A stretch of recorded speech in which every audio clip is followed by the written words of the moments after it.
मन्त्रं नो यन्त्रं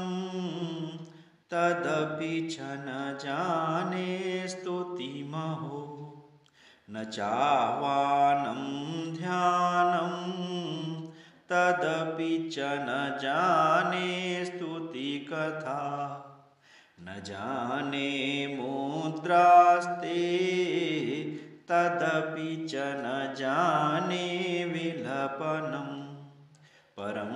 जाने मातस्त्वदनुशरणं क्लेशहरणम् विधेरज्ञानेन द्रविणविरहेणालसतया विधेया शक्यत्वात् तव चरणयोर्याच्युतिरभूत् तदेतत्क्षन्तव्यं जननि सकलोद्धारिणि शिवे कुपुत्रो जायेत क्वचिदपि कुमाता न भवति पृथिव्यां पुत्रास्ते जननि बहवः सन्ति सरला परं तेषां मध्ये विरलोऽहं तव सुतः मदीयो यन्त्यागः समुचितमिदं यो तव शिवे कुपुत्रो जायेत क्वचिदपि कुमाता न भवति जगन्मातर्मातस्तव चरणसेवा न रचिता न वादत्तं देवी द्रविणमपि भूयस्तव मया तथापि त्वं स्नेहं मयि निरुपमं यत् प्रकुरुषे कुपुत्रो जायेत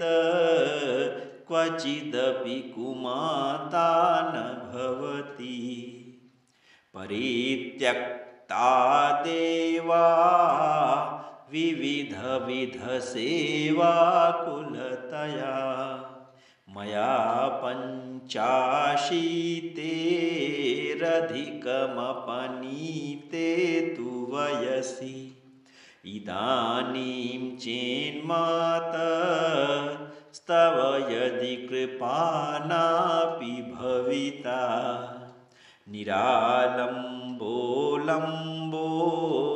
निरालम्बोलम्बोदरजननि कय्यामि शरणम् श्वपाको जल्पाको भवति मधुपाकोपमगिरा निरातङ्को रङ्को विहरति चिरङ्कोटिकनकैः तवापर्णे कर्णे विशति मनुवर्णे फलमिदम् जनः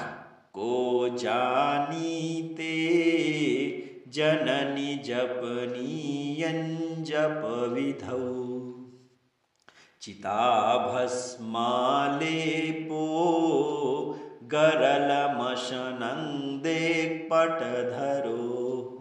जटाधारी कंठे भुजगपतिहारी पशुपतिः कपालीभूतेशो भजक जगदीशैकपदवी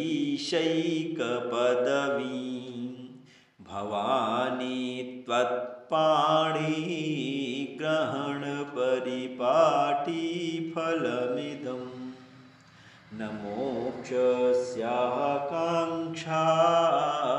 भवविभववाञ्छापि च न मे न वेद्यानापेक्षा शशिमुखी सुखेच्छापि न पुनः अतस्त्वां संयाचे जननि जननं यातु मम वै मृडानि रुद्राणि शिव शिव भवानीति जपतः